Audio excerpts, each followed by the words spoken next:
All right, it is with a little bit of self-consciousness that I'm going to show you my swaddle method with Lily here, who's actually pretty calm right now, which is somewhat abnormal for this. So I don't really have much advice about the swaddle.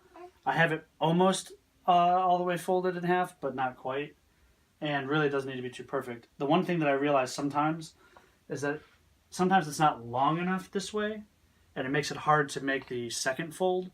So sometimes I have this sort of further up, so that there's more total length. That's my only tip about that. Two other things just to say, and you'll read this in the Happiest Baby in the Block. Like, the baby's not going to love the arms being pinned in at first. So there's like a horrible sort of middle moment of the swaddle usually. But get through it and then you will succeed. The other thing is I have a very non-traditional method of holding the first arm, but I think it works. And I don't know how else you would do it as effectively, so I'm just going to do it. All right, let's go, baby.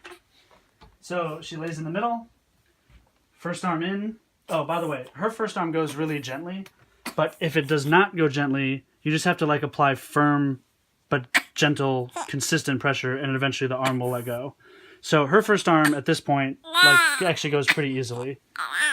So I get it tucked in, and don't be afraid to kind of shift her a little bit. And I even scoot to the side to help pull the slack. But then you really got to tug this slack. I'm not even doing it all the way that I should, but it's got to be tight, like super tight. Okay, here's the non-traditional part. Well, first off, I get her feet to kind of like frog a little bit if possible. Like, you don't want her legs totally stretched out because you need enough length to get all the way to her shoulder. So here's where I bring my foot up. And I hold her arm, first arm, with my foot. Bring her other arm down. So I can get her second arm in the swaddle. This is like the trickiest part because this angle is kind of funky. And her feet are kicking. But as long as you have enough distance, you can get it in here, get it tucked in, get her arm totally down. And it's not even that tight, honestly. You got to take the slack out a second time. Again, my foot's just holding her first arm in over here. Then you do the little tiny dip. So it's like she's wearing a sweater vest. And then throw it over.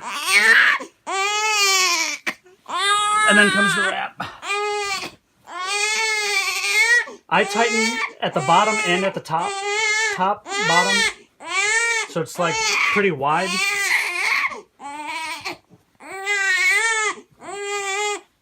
And just really make sure those arms are getting like pinned in. At this point, I lift her up and I do my tuck in the air. And then right around here, when she realizes she's totally frozen, is when she's calm again. Like magic. So, all that crying in the middle, but once she realizes she's like immobile, she'll be calm. And then you can do pacifier and other things and shush him and bounce him around and lay him down. Good girl.